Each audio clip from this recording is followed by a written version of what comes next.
We're here at the Australian Automotive Research Centre in Anglesea, Victoria. This is the first part of our testing for 4x4 of the year for 2022. We've got all of our 18 vehicles here lined up ready to get into the testing.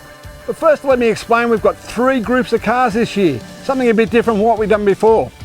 Over this side, we've got our vehicles that cost more than $100,000. They are the Land Rover Defender D300, the Toyota Land Cruiser 300 Series VX, MERCEDES-BENZ G400d, Land Rover Discovery P360, and the Chevy Silverado LTZ.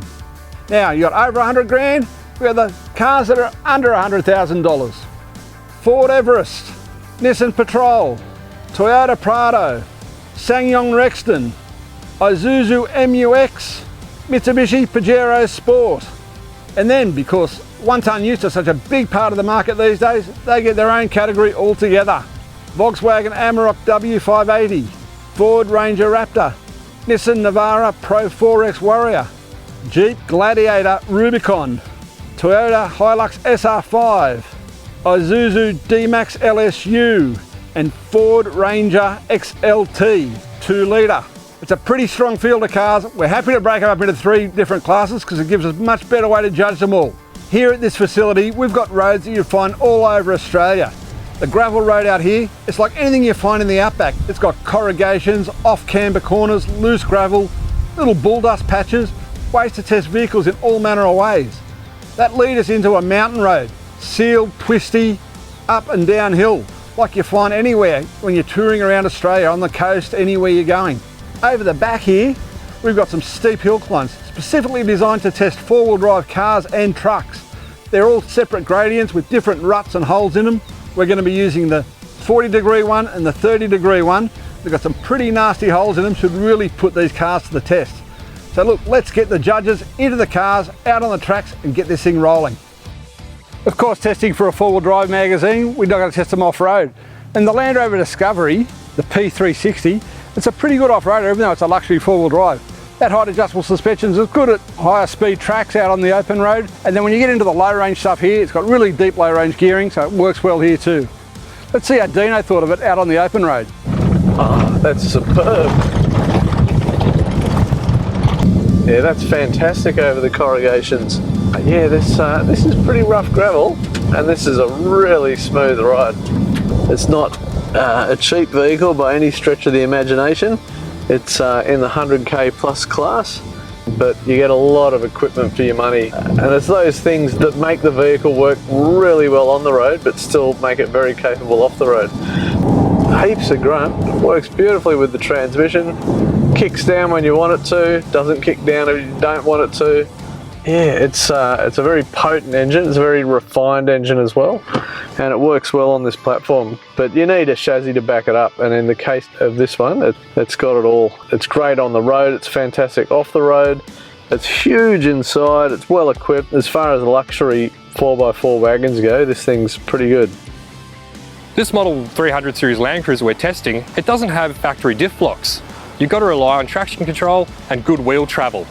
And this thing has both of those things. We were able to put it anywhere we needed to go without too much problem. We've got Matt inside to see how it performs. The Land Cruiser 300 series has got to be the most talked about new 4-wheel drive in the last 5 years, I reckon. It is very much a Land Cruiser. You get behind the wheel, it looks, feels, smells like a Land Cruiser. It drives like a Land Cruiser. Here we are at the AARC. This is where Toyota Australia did so many years of testing to get this vehicle right. Understandably, it feels really good on these roads. It's just so comfortable and easy to control. On sealed roads, it's a bit of a whale. You'll be pleasantly surprised by the way this V6 engine goes. Especially when you get back to the fuel pump, you find it a lot more economical than that old V8. We actually asked for a GR Sport for this road test with its dual lockers and kinetic suspension system, and they couldn't give us one, so we did end up with the VX, which is about the same price, but we do miss out on the locking diffs and so forth. Suffice to say, this thing does pretty good in its own regard, so you'd have to think it's going to be even more impressive with the lockers, but that's for another day. We've got the Chevrolet Silverado LTZ here, and we're doing the low range testing on our set piece hill climb. Now, this vehicle isn't particularly designed for this sort of off-road work. We were originally going to run the Trail Boss, but we couldn't get that vehicle, so we've run the LTZ. We didn't run it up the most difficult hill because we knew it would run out of ground clearance. Anyway, we're going to see what it's like on the road as well. Matt's been driving it, so let's see what he thinks of it. These big American pickup trucks, they're the kings of long mileage haulage. You know, they're big, comfortable, spacious, long wheelbase, just handles the bumps, and where they don't do so well is when you get on this rougher stuff. Gets all upset quite easily. Thumps and bumps and just drifts out to the side of the road like this. Just doesn't like these rough dirt roads at all. The price of these American pickups puts them directly in line competitors with things like Land Cruisers, Defenders. You've got to give it to the Americans, they really know how to build a luxurious cabin. The Chevy trucks, fantastic long distance haulers, carrying loads, towing heavy trailers, and you'll have no worries sitting behind the wheel of this for 12 hours a day, heading up the highway. Well, the new Defender, what a great vehicle. It's fantastic off-road, but it's also a hoot on-road. We managed to take it up the hardest track we could find. And sure, it lifted a few wheels and it scrabbled for traction, but it made it up every single time. We're going to check in with Dino now to see what he thinks about its on-road performance. No other vehicle in this group goes around these corrugations like this Defender. They don't even feel like big corrugations. I really like this vehicle. And I've owned a Defender before, the old school Defender, and chalk and cheese, this is nothing like an old school Defender. So we'll get into the twisty bit here. This is a really quick car, and the thing is just phenomenal. It's like you could harry sports cars in this thing, no worries at all. The trouble with this D300 spec is it comes in at over 100 grand. I think the way this one's kitted out, there's quite a few options on this. I think this thing's like over 120k, so it's a pretty expensive vehicle. If you're after a diesel Defender, this thing is fantastic. It's expensive, but it's beautiful. It's just lovely to drive. Well, the G400 Mercedes, an impressive vehicle with an impressive price tag, but it's also incredibly impressive off-road. We put it up this course and I swear it didn't even spin a tyre. This thing is so capable. We got out at a Matt inside to see how it performs on the corrugations and on-road. This is the worst corrugations through that corner there, and that's really nice. Certainly a lot better than some of the other vehicles we've had along here. For a car with quite big wheels and tyres on it, it doesn't transmit a lot of road noise through, and I guess that's one of the benefits of having a separate chassis, a body-on chassis. It's isolated, it's the road noise. Once again, it's an old school blocky four-wheel drive on a separate chassis, but the way this thing steers, you wouldn't think so. Very well planted on the road. The inline turbocharged diesel engine is a sweetheart. Put your foot down, feel that 700 Newton meters of torque. This thing is a beautiful car to drive quickly. With all three diff locks in, this thing just walked up that hill easier than any other car here on test. It didn't even spin a wheel. It was so impressive. It amazed all of us, really. Supremely capable vehicle, supremely comfortable. It's just probably $100,000 more than most people can afford. It's about $200,000 more than I can afford. We've had the Pajero Sport on our set piece hill climb, and we've got a couple of different tracks here. Unfortunately, the Pajero Sport wouldn't go up the most difficult track. Matt was behind the wheel when we tested that, and he did comment that the traction control system just didn't seem to be calibrated properly for that climb. It's been performing a lot better on the open road and on gravel roads. We'll go see what Evan thinks of it. Okay, gets the power down to the ground pretty well, but it's already rattling. It's already shaking around. Oh wow. It's very firm in the suspension. I think my fillings are about to fall out. Your stability control kicks in and keeps you straight. It does have a rear diff lock though, which is great to see. And another point worth mentioning obviously is the Super Select 2 transfer case, which is honestly one of the best transfer case systems in the world. Like, it's fantastic. For the money, it's kind of hard to beat if you're not looking for a hardcore four-wheel drive. If you're into sand driving, going camping and things like that, the Pajero Sport's probably for you. And again, in that budget range of mid 50k, There's not much else in that price range with this amount of gear. We've got the VX specification Toyota Prado on this test. It's a really nice family wagon. It's super comfortable, and that's whether you're driving on-road or off-road. And we've been testing it on this off-road circuit, and it's performed really quite well. It surprised a lot of the judges, and it just all seems to come together and work really nicely. Matt's been behind the wheel, and let's see what he thinks.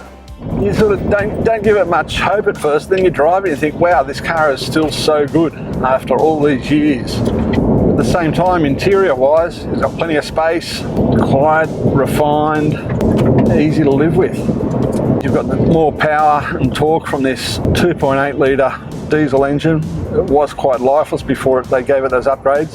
If there is an area where the Prado does let you down a little bit, is if you're an enthusiastic driver, and the soft, supple, compliant suspension that makes it so nice on gravel roads and gives it a lovely ride. And it steers like the Queen Mary in a big sea. The calibration of Toyota's electronic traction control system is first rate. There's nothing like it. It's just so well set up. Pretty amazing really that such an unassuming family four-wheel drive could be so capable when you point it up a gnarly track. I guess that's why it's been so popular for so long. Well, this new MUX, and we've said it before, is all new from the ground up, and we were really excited to see how it would perform off-road because it's got a rear diff lock now, and we put it up the harder section because, again, we really wanted to test this thing, and it didn't do as well as we hoped. We got it up the top, but boy did it struggle. We got Dino inside the cabin to see how it performs on road and on corrugations. The stability control is really going to kick in quite heavily as we go around these corrugations. It comes in early and it comes in hard. Maybe some people might think it is a little bit too intrusive, but what it does stop the vehicle from wandering off the road, I guess, in really slippery conditions. If you were doing big outback miles, this is a very comfortable family wagon to do it in. It's quite nice how the transmission holds onto taller gears, not shuffling through the gears all the time. That's very important for a vehicle that gets used for towing. This has got a pretty decent towing capacity, and a lot of people buy these ISUZUs for towing. MUX went up the most difficult of the hills, but it didn't do it very easy. It is a definite improvement on its predecessor. Engine performance and on-road comfort definitely up there, and of course all the safety features that it's got now, and it represents pretty good value for money as well. Well, the Nissan Patrol sure has come a long way in the years it's been with us. I only wish it was released as we have it now because it's got a lovely exterior design. The interior could do with a little bit of work, but off-road it's actually really impressive. Our man Dino is on the spot to check it out. Listen to it. It's beautiful. That's the highlight of this vehicle for me. It's not all just about the power. The handling is really nice too. That is superb. On the dirt, there's so much traction. Nice wide track in this thing, so corners quite flat. There's pretty good road shock isolation as well. It's quite quiet in here over this rough gravel. With that independent suspension, you can really hook into corners and it just goes right where you want it to. Just so refined. I really enjoy this vehicle. I think value for money wise, it's fantastic. You know, styling wise, I think it's bang up to date on the exterior. The interior is not fantastic. It's the V8 petrol engine that really makes it. The 5.6 litre V8 is just phenomenal. I love it. Korean manufacturer SSANGYONG isn't everyone's first choice of four-wheel drive when they go out looking for something for the family. But the REXTON is a great little family car. What it's not so good at is off-road driving. Its traction control systems are quite slow reacting, doesn't keep up with what's going on under the four wheels. Low range, diff lock, whatever we tried would not go up our hill climb. But as a family four-wheel drive touring vehicle, it works really well. Evan had it out on the open road earlier. What did he have to say? Let's hit some bumps. Oh, that's not great. Honestly expecting it to be a little bit softer than that. The steering's nice, brakes are good. The suspension, not so much. I'm not enjoying that on these corrugated roads. These seats, fantastic. Really, the interior is the place to be in this car. It's spot on. where the suspension was a letdown in my opinion on the rough roads, it feels pretty good on road. It's certainly eating up the bumps. Corners pretty well. It's a zingy little motor. I quite like this motor. I think this is definitely more a road focused four-wheel drive, something you can do a little bit of touring in, go camping, go fishing, stuff like that. Just enjoy the lifestyle. We can't end there though. Every time you turn this car off,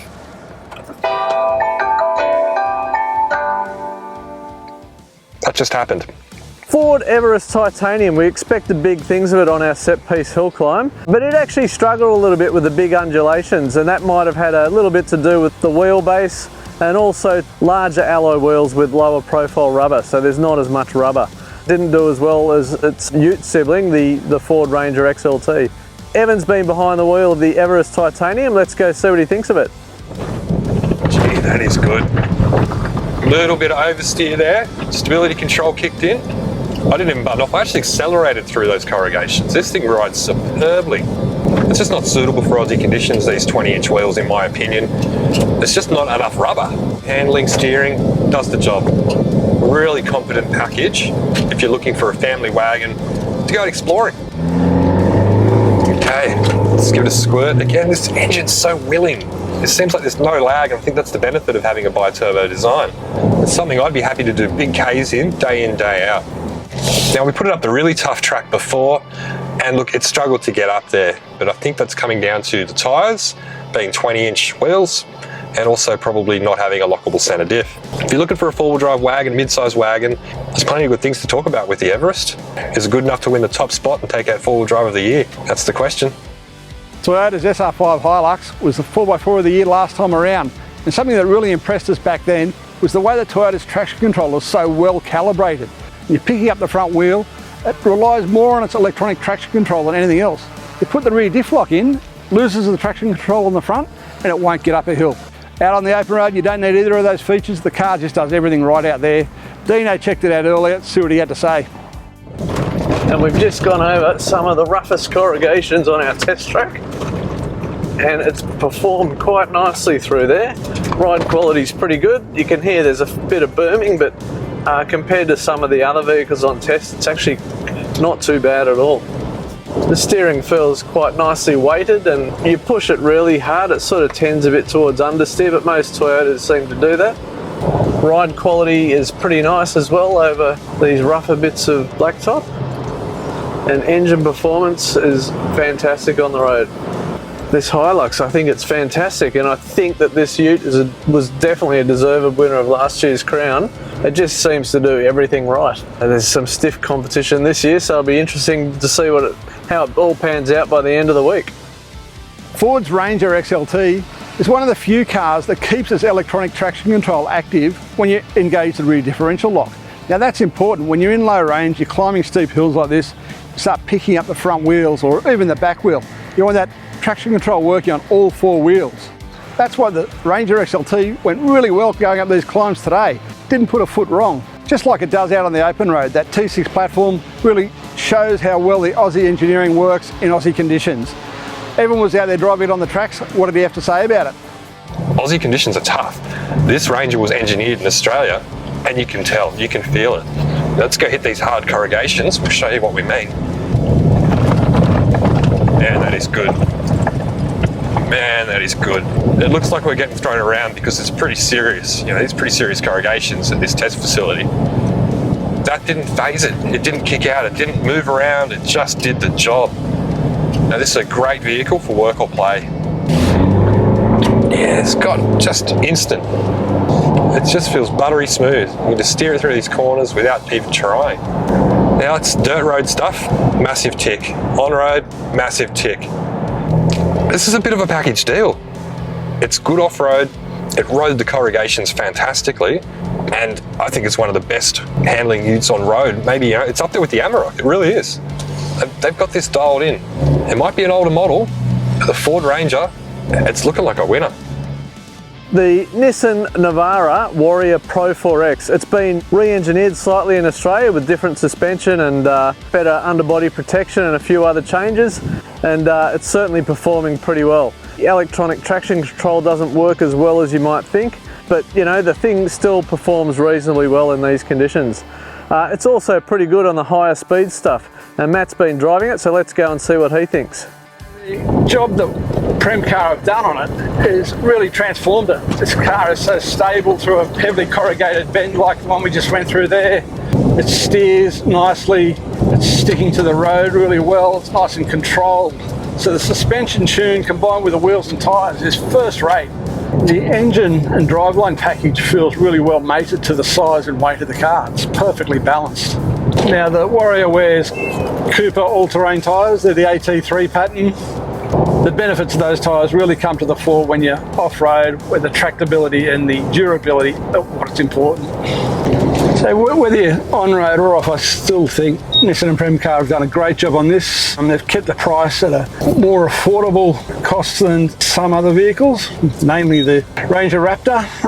But while it's not as competent off-road as a Ranger Raptor, it's certainly up there and much better controlled than a standard NAVARA vehicle. Now we all knew the Jeep Wrangler Gladiator was going to be a fantastic thing off-road. You got mud terrain tyres, locking diffs, oodles of suspension travel. This thing is built to go off-road. With this longer wheelbase though, we wanted to see, is this a vehicle you could drive daily and be comfortable and happy with and do long Ks touring? Headed to Matt's inside to check it out. This is a true off-road vehicle.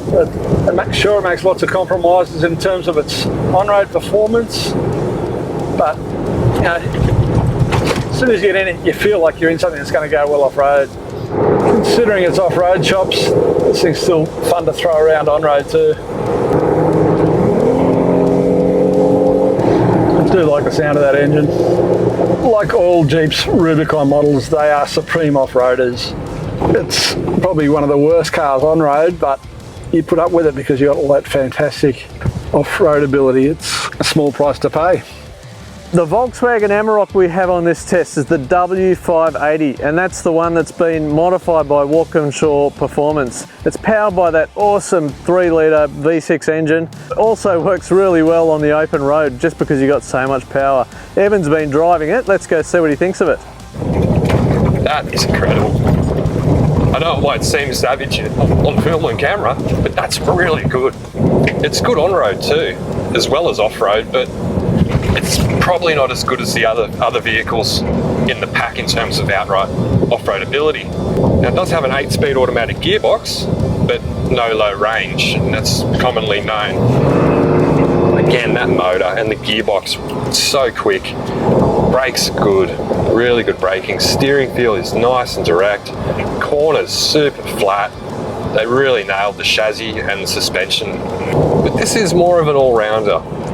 And if you're in the market for a dual cab ute, have a look, take it for a drive, because I guarantee at least it'll put a smile on your face. I think it's a wonderful motor, a wonderful chassis, really good suspension performance. It's great on corrugations.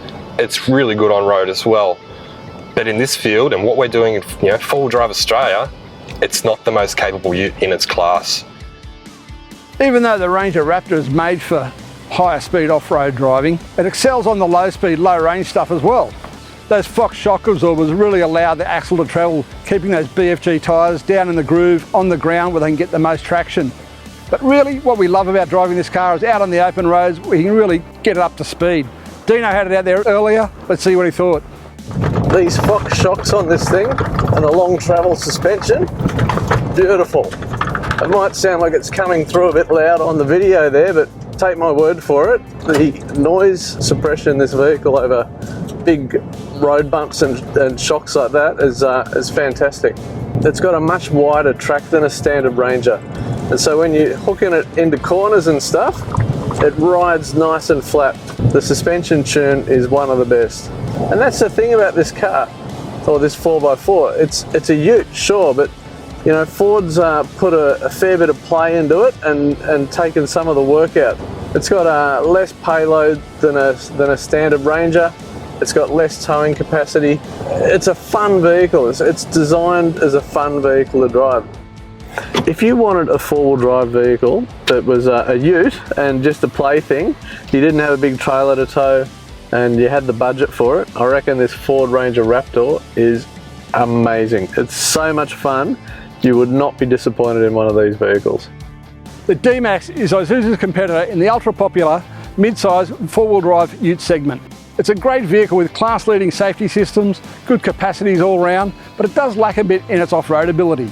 It's a much better car out on the open road, hauling a load, towing a trailer. Everyone was out there driving it earlier. Oh, there we go. Now the vehicle's got a bit sideways, stability controls kicked in and kept us going straight. It's certainly a rough rider, but it is an unladen ute, so that's not too bad.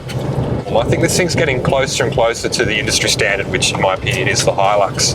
It doesn't ride as well as the Ranger, which in my opinion is the best ute on these sort of rough road conditions. But the D-Max is definitely catching up.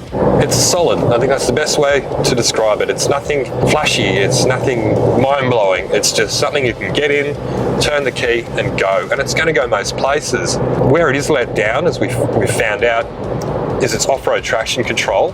It's just not calibrated right. It's not aggressive enough for hardcore off-roading. If you like simple, you like reliable, the D-Max could be for you.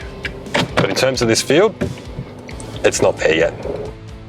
I reckon we all deserve a beer after this testing, and it's time to decide who's our top 6 cars. We're going to cull down from our 18 down to 6 of the best. We'll sit around the table, compare notes, have a beer. Once we pick those 6 cars, it's time to hit the road again, and we're going to head out back and put them to the test.